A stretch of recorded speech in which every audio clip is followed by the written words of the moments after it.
Olá, meus amados irmãos.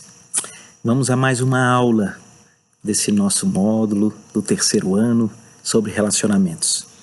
Nós temos, nesses últimos encontros, ido a alicerces indispensáveis para um tema tão relevante quanto os relacionamentos.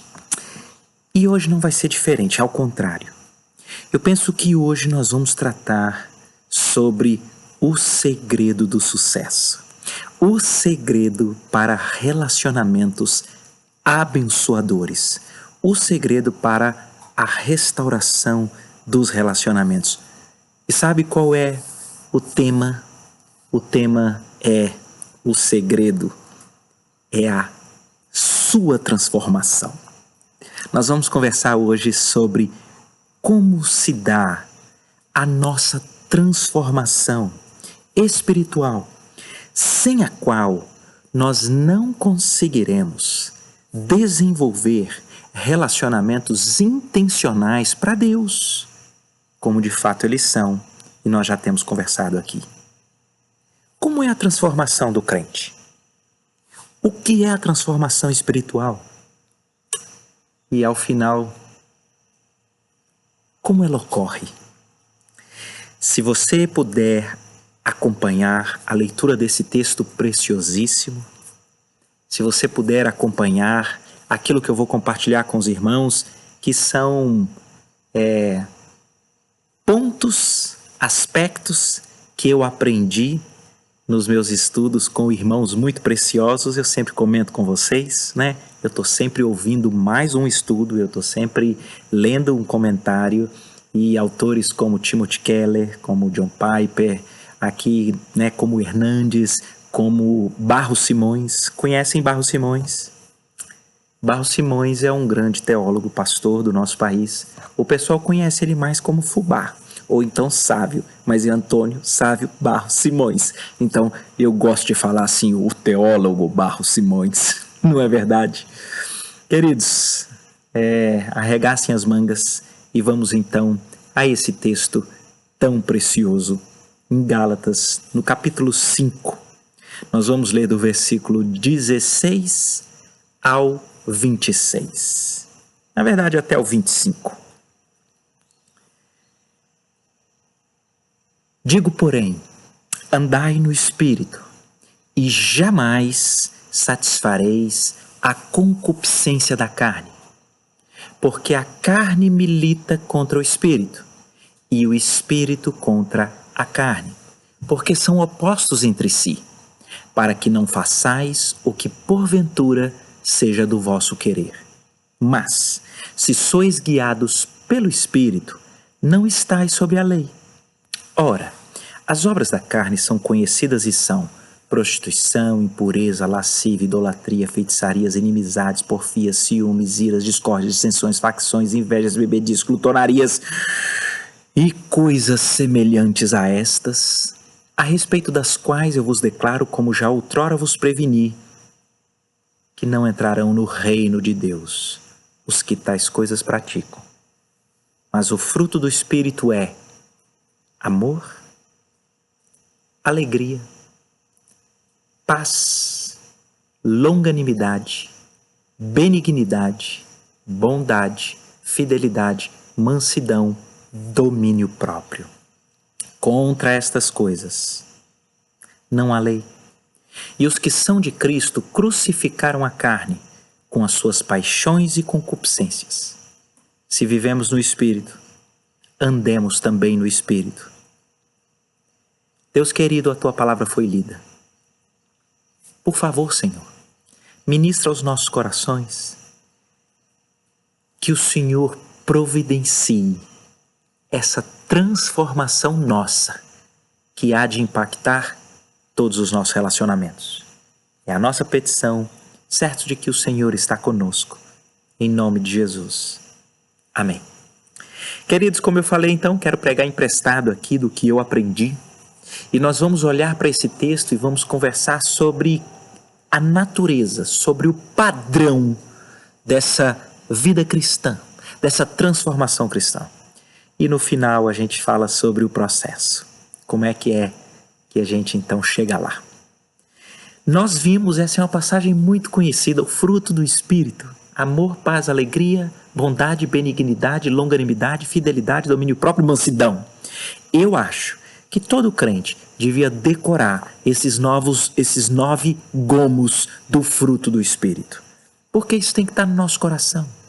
É como se com isso a gente estivesse demonstrando esse anseio de que essa transformação ocorra no nosso coração.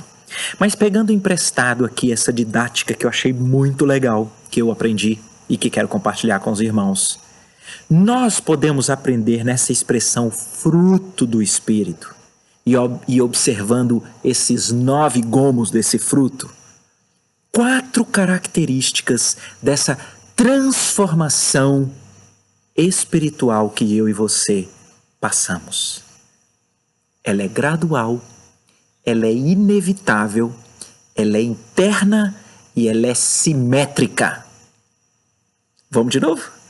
Ela é gradual, ela é inevitável, ela é interna e ela é simétrica. Antes aqui que a gente se perca, esses 2 primeiros pontos dessa transformação espiritual, eles precisam andar juntos para que a gente não entre em confusão mental. Essa transformação espiritual, ela é gradual, mas é inevitável. Eu achei tão curioso quando eu percebi em um argumento que ele é forte por excelência. A Bíblia não tem palavras inúteis. Por que na instrumentalidade do Espírito, o apóstolo Paulo escolhe para falar dessa transformação espiritual a metáfora, a comparação com o fruto? É o fruto do Espírito. Ora, se nós sabemos que é verdade, a Bíblia não tem palavras sem razão, desconexas, à toa, nós precisamos parar para pensar. Fruto. Todos nós, em todas as eras, temos uma percepção do que seja o desenvolvimento do fruto. É o desenvolvimento orgânico, é um crescimento orgânico ou botânico que um fruto experimenta. É o mesmo crescimento que nós observamos nas crianças. E a expressão do fruto revela muito para nós. Prestem atenção, talvez você seja como eu. E todas as vezes que a gente lê essa lista dos 9, eu estou pleno de amor, pleno de paz, pleno de alegria, eu sou pleno em bondade, pleno em benignidade, pleno em longanimidade, pleno em fidelidade, pleno em domínio próprio, pleno em mansidão. É possível que nós olhemos para isso e muitos de nós, ao contrário de sentirmos um aquecimento encorajador no coração, a gente sente uma opressão, porque parece que a gente está longe demais. Então não se esqueça, é gradual, é um fruto. E os frutos são assim, eles começam pequenos, e eles vão crescendo, e eles vão nesse processo, até que então eles chegam a uma dimensão ótima, até que eles chegam a um amadurecimento ótimo, onde eles estão lindos, onde eles estão saborosos e onde eles se prestam àquilo para o que eles foram designados. Mas o fruto já nasce fruto. Qual é o fruto que você mais gosta? Pensa nele aí. É o abacaxi? É a laranja? É o quê? É a banana? Qual fruto? Vamos pensar na mexerica. Eu gosto muito de mexerica. Quando ela está ali bem pequenininha, ela já é mexerica. Nela, na estrutura, na planta, já tem tudo para que ela seja mexerica. Mas é verdade, o fruto, ele vai gradualmente crescendo. Ainda tem uma curiosidade. Você já percebeu que a gente não vê o fruto crescer? A gente não vê. A gente, por observação no tempo, a gente chega ao final, olha e percebe. Cresceu. Cresceu sim, porque eu passei aqui, estava menor E ele cresceu. Mas se a gente fica lá, olhando para ele, olhando, não vê crescer. Vocês já viram isso em criança? É muito legal. Nós que somos pais, óbvio que a gente percebe que os filhos crescem, especialmente quando o tênis já está apertado, né, uma roupa, mas a gente que está com eles todo dia, não tem esse negócio de que você botou o menino para dormir e quando você acordou, você fala, nossa, cresceu durante a noite. Não é assim. Você não vê. Mas, na dinâmica do tempo, ainda que de modo gradual, você vê. Cresceu sim. Não é que eu estou vendo, não é hoje, mas eu consigo perceber. E isso é tão interessante porque ocorre internamente também. Especialmente quando chega ali na adolescência, né? Como cresce. Então, não sei. Talvez esse crescimento a gente nem percebe ali direito em nós. Se você pergunta para um jovenzinho, vou pensar aqui, um jovem de 14 anos, tá ali na mudança, não tá? Fala, escuta, você se sente mais veloz do que um ano atrás? É uma pergunta meio estranha. E pode ser que se esse adolescente em especial, ele não vem fazendo medições de tempo em um mesmo espaço, pode ser que ele não saiba, eu me sinto mais veloz. Não, eu tô igual. A gente não se sente igual? Eu já sou igual muitos que estão aí me ouvindo. Eu já passei dos 40 aí há um bom tempo. Mas eu ainda sou igual. Para mim, eu sou igual. Só que às vezes quando eu tento, né, igual a velocidade, eu percebo que já não sou. Mas não é uma coisa que você sente. Eu sinto. Não, você tem que medir. Eu tô dizendo isso para poder trabalhar esse tema com você e comigo e com o nosso coração. Conquanto nós somos feitos nova criatura em Cristo e recebemos uma nova identidade, e nós já temos todas as coisas que nos conduzem à vida e à piedade, nós já estudamos isso no primeiro ano, no módulo de identidade, no qual nós todos aprendemos muito com o pastor Fubá. Imagino que todos aqui da nossa equipe fizeram o primeiro ano com ele. É impressionante. É como se em alguns momentos nós percebêssemos que a gente é bebê, ou que a gente é um fruto que está nesse processo gradual de crescimento. Agora, cuidado para você não deixar de observar que ele é gradual. O que eu estou querendo dizer? Sabe aquele momento onde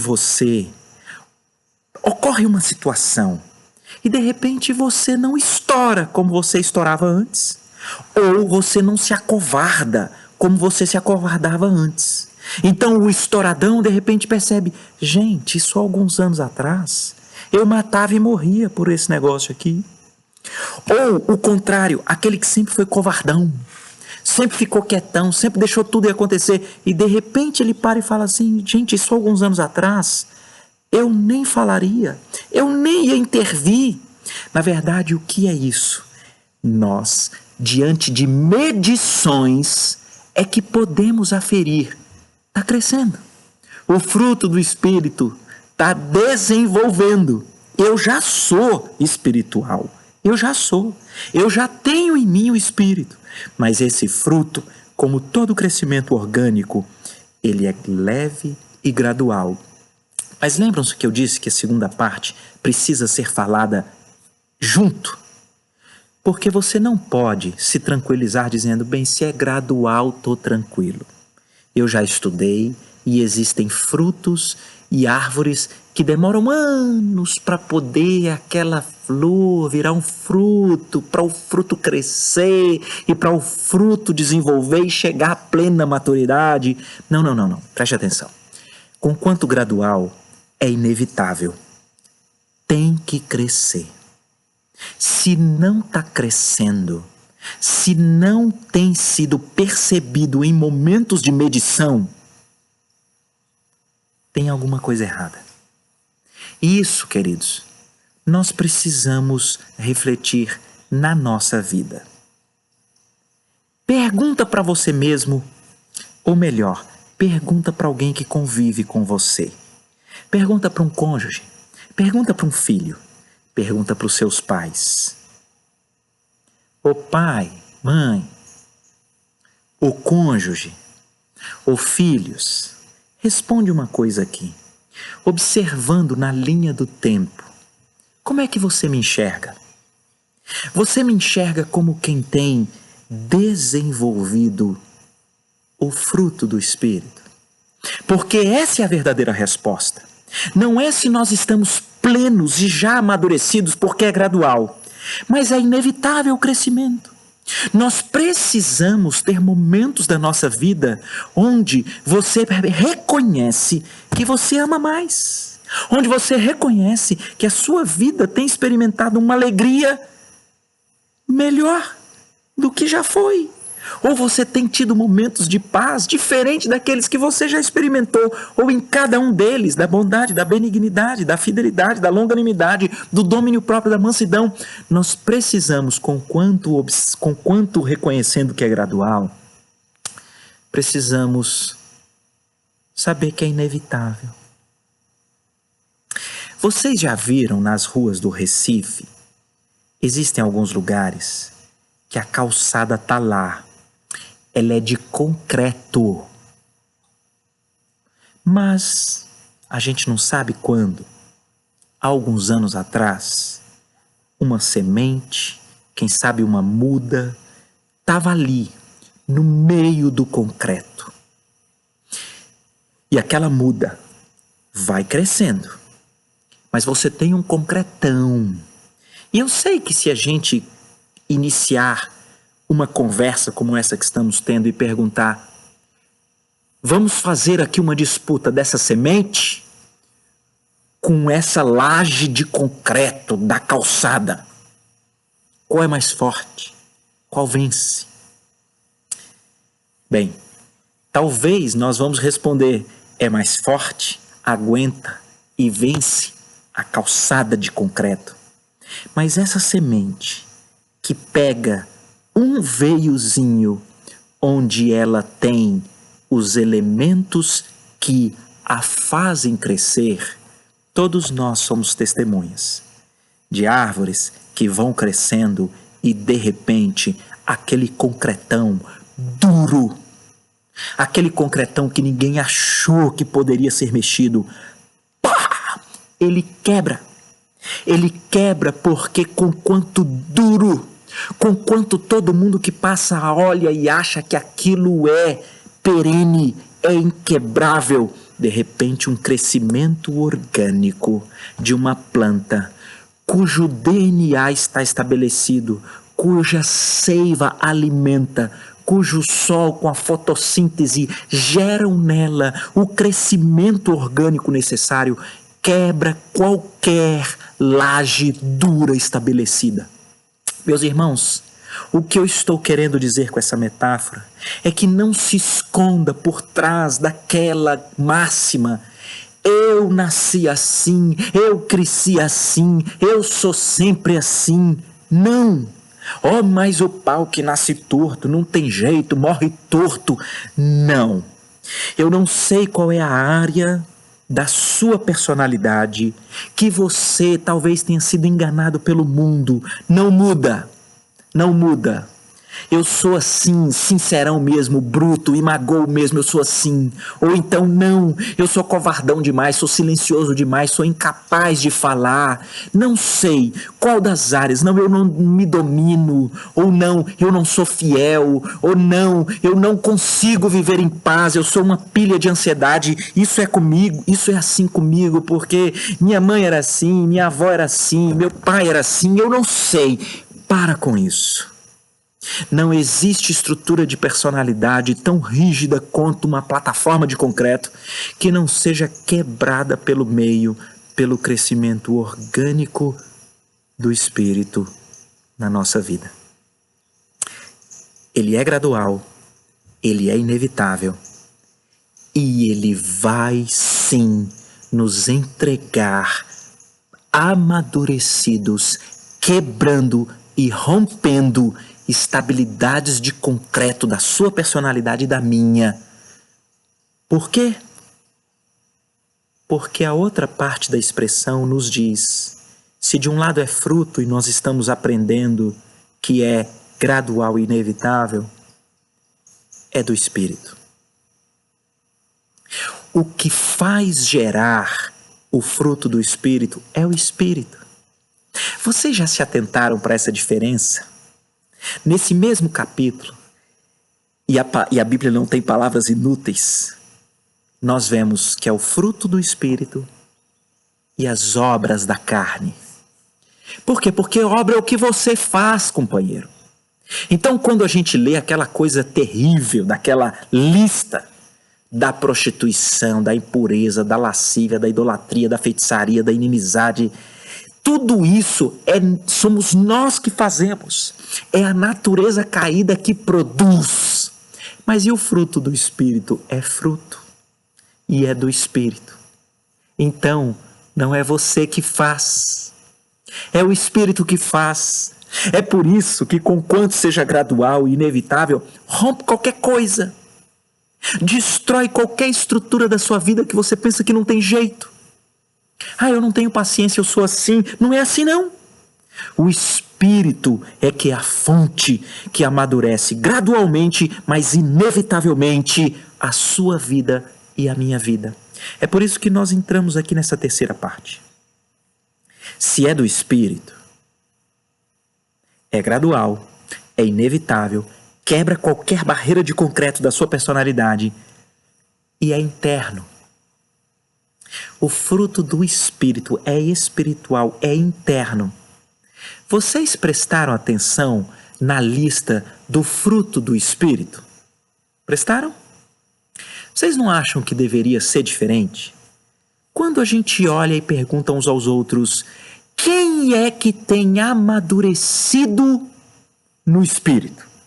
Quem é? Vamos pensar. Não, a lista do fruto do Espírito tinha que ser liderança, conselheiro, doador de esmola, cantor afinadão do ritmo perfeito. O que mais? Trabalhador, inteligência, coeficiente intelectual altíssimo. Por que não são nada das coisas boas que são visíveis, que estão descritas como fruto do Espírito? Não é nada exterior. Por que são coisas todas interiores? Porque esse fruto orgânico, que cresce inevitavelmente, é espiritual. E se é espiritual, ele transforma, é o nosso coração. Deixa eu falar aqui para vocês um negócio que me confrontou fortemente esses dias, fortemente. Porque estudando com esses autores, amigos meus, eu fui relembrado de uma coisa que nós sabemos. Nós podemos, de alguma forma, com o nosso esforço, e agora eu queria falar com você que tem anos eclesiásticos, anos de caminhada na igreja, nós podemos produzir comportamentos que na nossa sociedade ou na nossa estrutura de igreja parecem ser um amadurecimento espiritual. Como, por exemplo, dar aula, como, por exemplo, cantar, como, por exemplo, ir na viagem missionária e pintar uma casa e limpar, como dar ofertas, como dar esmolas, como, sei lá, tantas coisas que são lindas e elas podem produzir efeitos. Pessoas vão dizer, fui abençoado pela sua aula. Aquela música que você cantou, tocou, mexeu com as minhas entranhas. Aquele seu gesto misericordioso incentivou outros.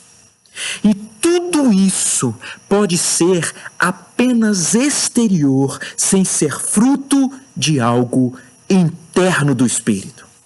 E a palavra de Deus mostra isso para nós. Ou não é verdade?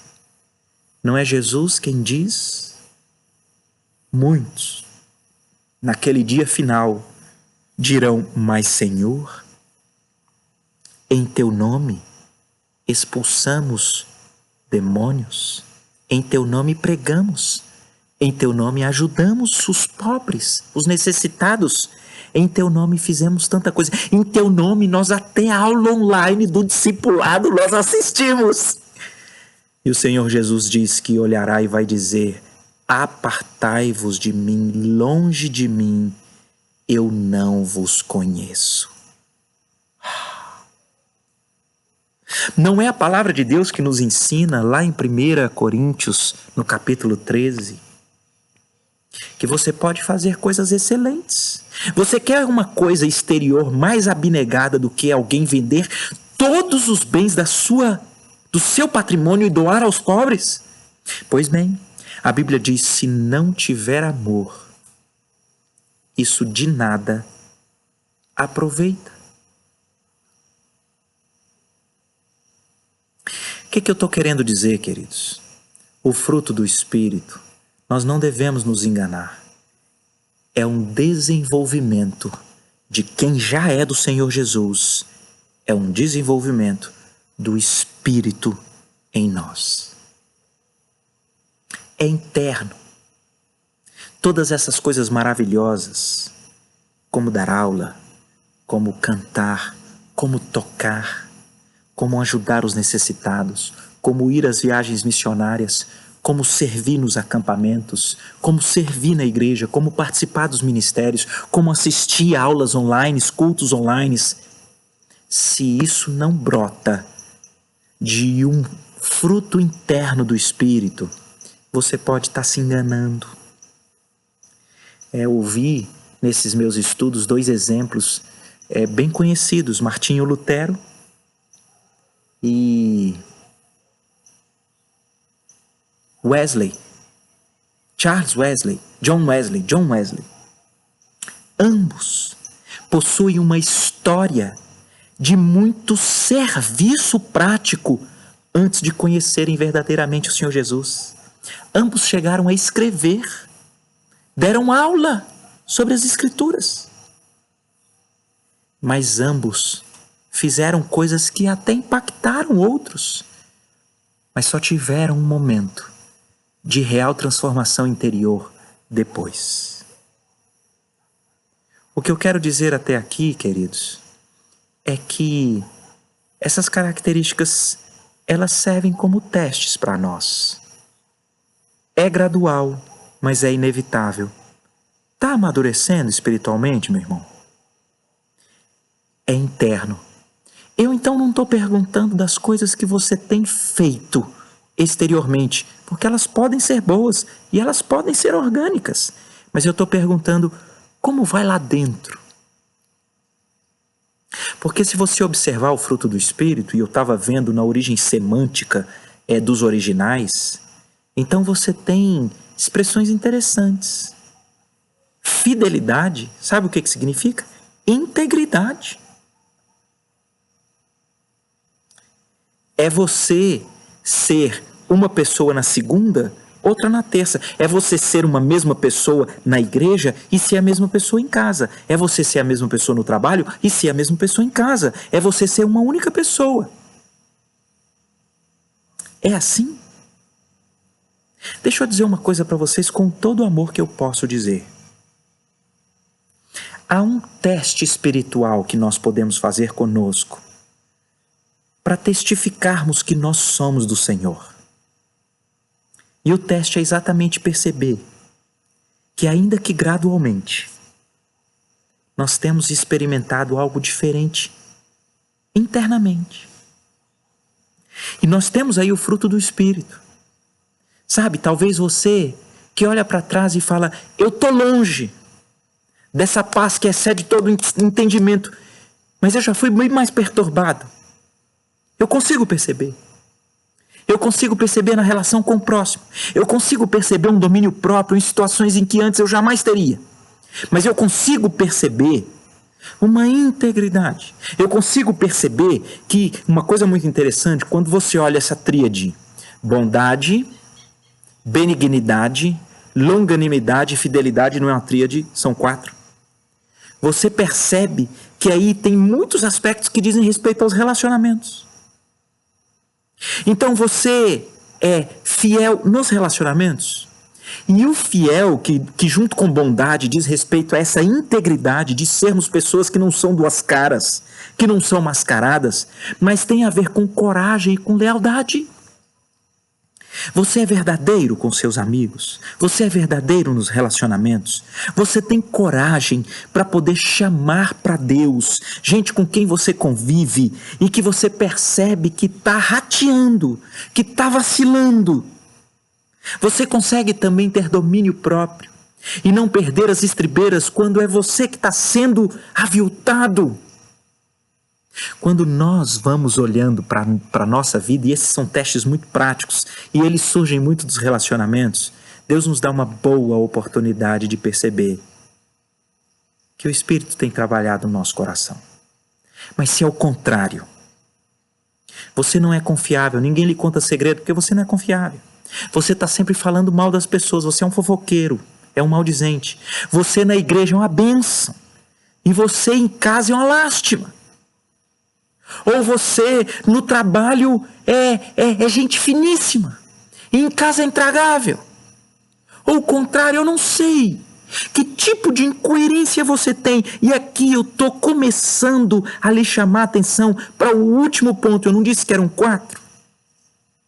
É gradual, é inevitável, é interior, mas é simétrico. Essa foi uma lição que eu aprendi, acho que é o Timothy Keller, que cita Jonathan Edwards.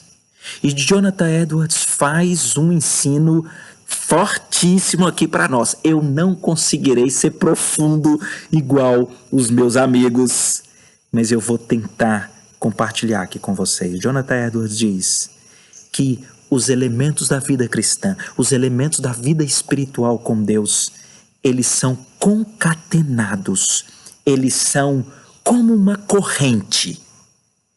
As estruturas da graça aplicadas a nós na vida cristã, elas são em todas as áreas da vida cristã. Vamos lá. Nós não podemos pegar o fruto do Espírito e então olharmos apenas para aquele que a gente está bem. E de repente aquele outro que a gente negligencia e que nós não só não percebemos nenhum crescimento gradual, orgânico, interior, mas a gente percebe que ele não vai para banda nenhuma, não amadurece, mas a gente olha para outro e fala, mas aqui eu estou bem. Jonathan Edwards diz, isso é um sinal de quem nem crente é. Não estou dizendo que não seja. Ele está dizendo, tem que ser simétrico. E há vários exemplos que foram dados por esses meus irmãos que me chamaram muita atenção. Eu vou tentar pensar alguns aqui para você tentar aplicar na sua vida. Alguém pode dizer, eu estou em paz. Ah, eu estou em paz, estou mesmo. E essa paz, ela é fruto da arrogância. É fruto de uma prepotência. Porque se você vai, na verdade, conversar com essa pessoa, sabe quais são o jeitão que ela fala? Não, eu estou em paz. Olha, eu estudei na escola certa, fiz o curso certo, passei no concurso certo, tenho o trabalho certo, tenho reservas. Não, esse período aí da pandemia não está pegando todo mundo, mas olha, lá em casa não pegou, estava com as reservas certas. E outra, casei com a pessoa certa. Né? Assim, e eu tenho levado para casa, e eu tenho feito as coisas certas. Olha, eu estou em paz. Essa paz é fake. Porque paz nas Escrituras sempre vem ligada a uma humilhação de quem não consegue resolver a vida. Paz, na verdade, nas Escrituras, é aquela pessoa que sabe que ela já não garante, ela não domina, ela não resolve, então ela se entrega. Porque ela sabe que a vida dela está nas mãos daquele que faz cooperar todas as coisas para o seu bem. Porque ela o ama.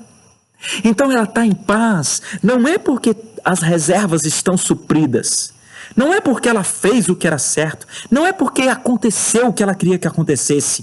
Na verdade, ela está em paz porque ela não se garante, mas ela é garantida por aquele que construiu o universo e a ama. Percebe então que você pode ter uma paz que ela é completamente distante do restante do fruto do Espírito? Vamos olhar um outro exemplo. Alguém que vive numa profunda ansiedade. Um outro não tem ansiedade nenhuma. Mas ele não tem ansiedade nenhuma pelos mesmos motivos equivocados. Porque ele tem organizado a vida e as coisas têm acontecido do jeito que quer. Porque é na arrogância. Mas a outra pessoa vive ansiosa. De um lado, é pela mesma arrogância. Não estou entendendo, Roberto. Eu vou te explicar. A ansiedade, ela diz respeito a pessoas que elas concluem que elas sabem o que tinha que acontecer. E como não está acontecendo o que ela diz que tinha que acontecer, então ela fica ansiosa. Ou olhando para o futuro.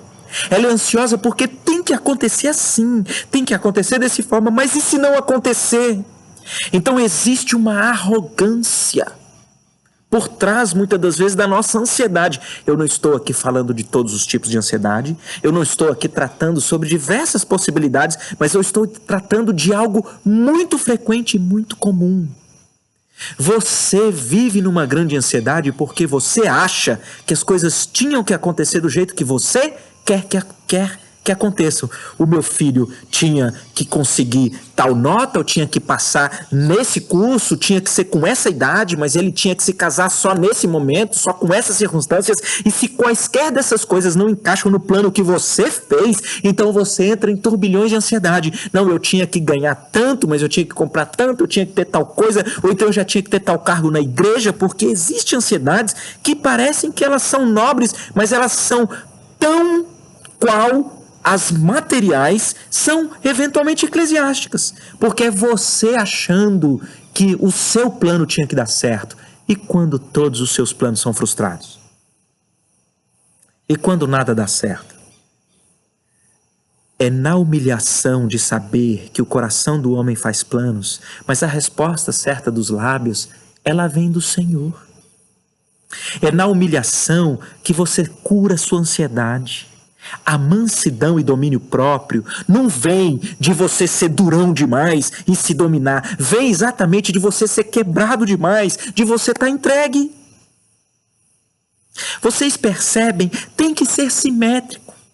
Se você acha que você está tendo domínio próprio demais, mas é fruto de um coração empedernido com muita força e você não tem alegria, então é falso. Não vai se sustentar. Aquela paz do meu primeiro exemplo de quem está com a vida com reservas e tudo dando certo, a vida dá suas voltas e a crise chega para ele. E se ele acha que tinha paz porque ele organizou tudo, quando as circunstâncias derem uma rasteira, ele não vai ter paz. Se a pessoa que ela não fica ansiosa quando as coisas estão saindo do jeito que ela planejou, então ela vai cair do cavalo.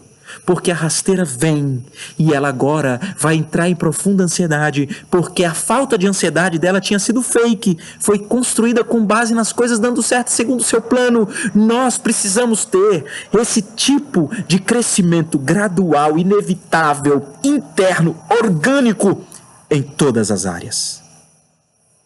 Em todas as áreas. Amar mais. Paz, alegria. Essa bondade, benignidade, longanimidade e fidelidade. Aplica isso para todos os seus relacionamentos. É você suportar mais, mas é você ser leal e corajoso para abençoar. Aqui eu vou dar um outro exemplo. Há pessoas que dizem, não, eu sou muito bonzinho, não, eu sou benigno, eu não sou maligno, né? Só desejo bem. Peraí, mas isso pode ser a sua personalidade. de quem tem temor aos homens. E você realmente é incapaz de fazer mal para qualquer um.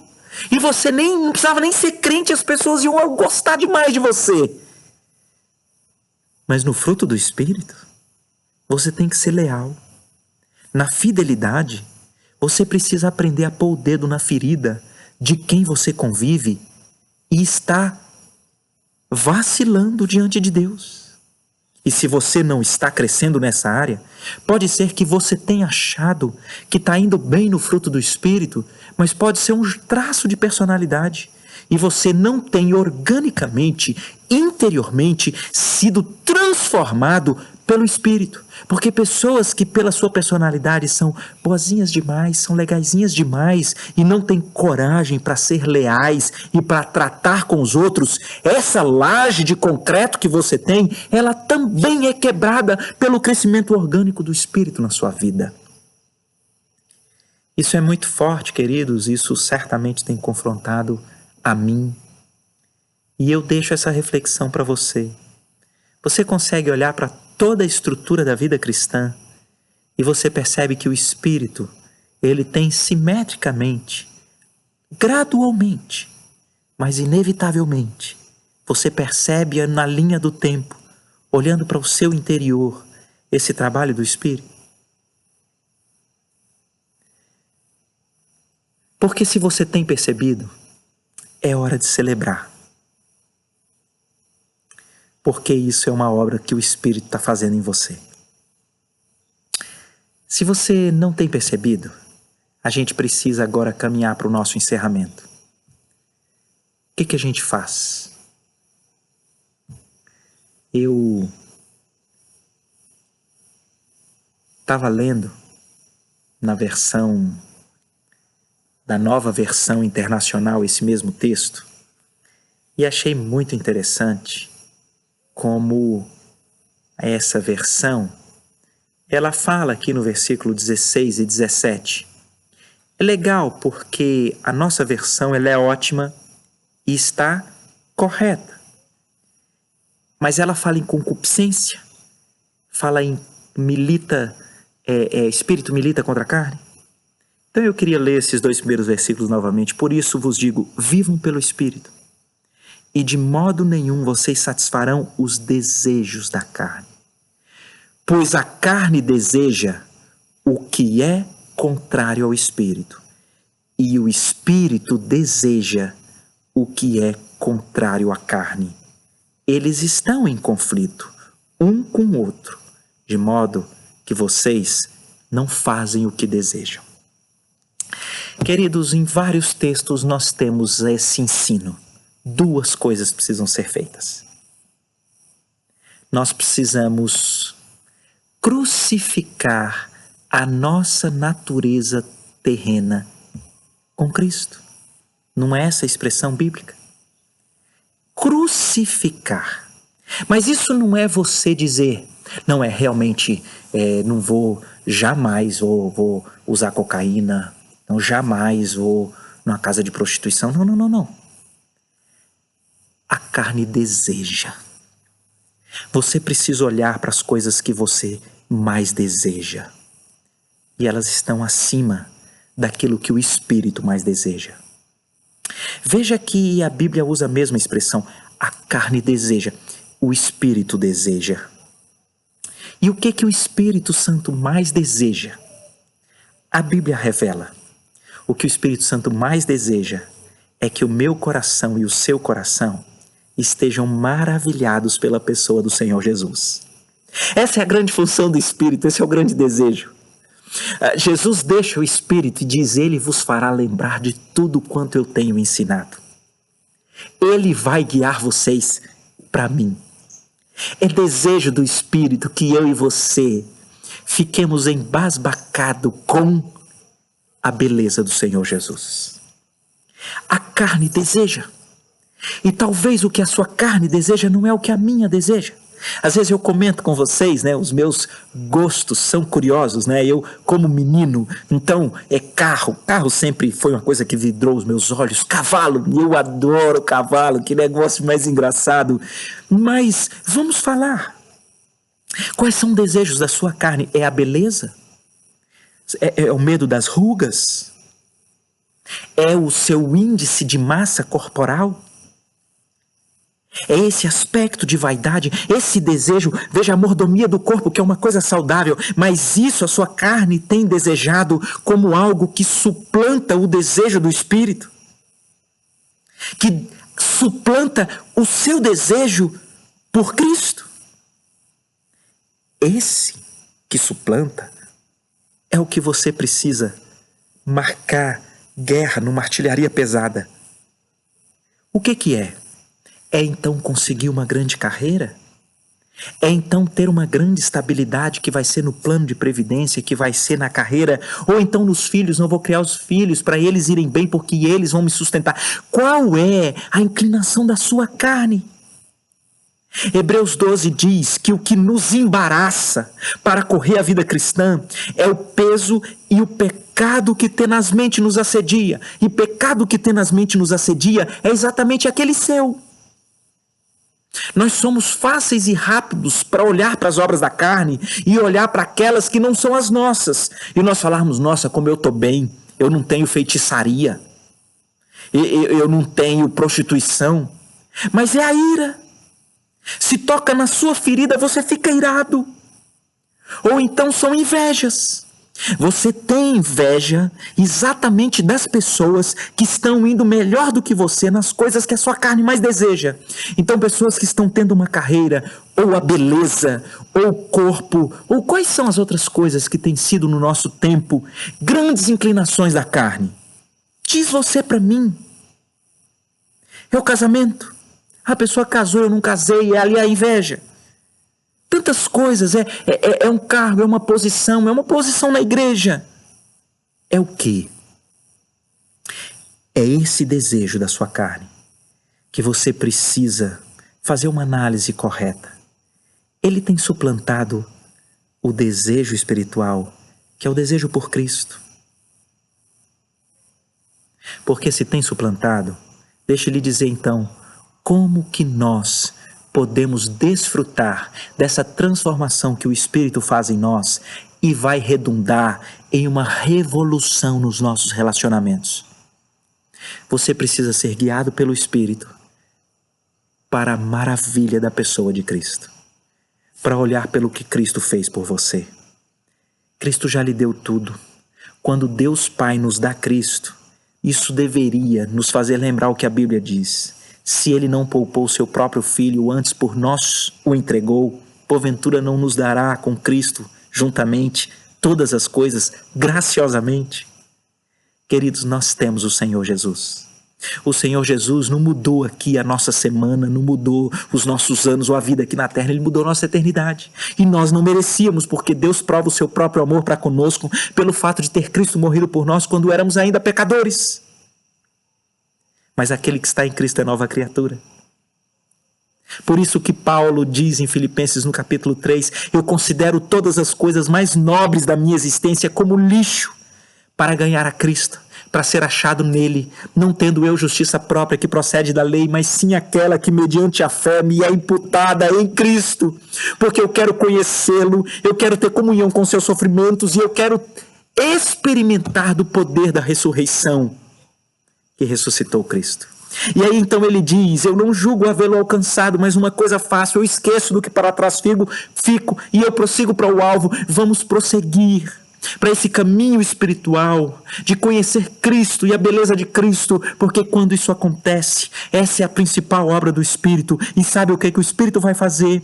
Ele vai fazer com que nós, que já somos essa nova criatura, esse novo fruto, esse bebezinho, ele vai fazer com que a gente cresça como um fruto. Porque vocês sabem que ao longo dos séculos todos os teólogos prestam atenção e comentam. Paulo fala obras no plural da carne, cita um monte de coisa. Mas quando chega aqui ele diz é o fruto do Espírito e é um monte de coisa. É porque é simétrico, é porque é orgânico, é porque se é obra espiritual não falha. E conquanto possa parecer lento, mas tem que acontecer. E acontece porque é garantido pelo Espírito. E acontece em todas as áreas. E acontece quando eu e você olhamos para os anelos do nosso coração, para as afeições do nosso coração, e nós percebemos que a maior afeição do nosso coração é pela pessoa do nosso Senhor e Salvador, o lindo e maravilhoso Senhor Jesus. Queridos, que essa maravilha de Gálatas 5, do fruto do Espírito, possa ser algo que alimente o seu e o meu coração, e isso impacte profundamente os nossos relacionamentos para a honra e glória do nosso Senhor. Que Deus abençoe a todos e aplique a sua palavra. Um abraço.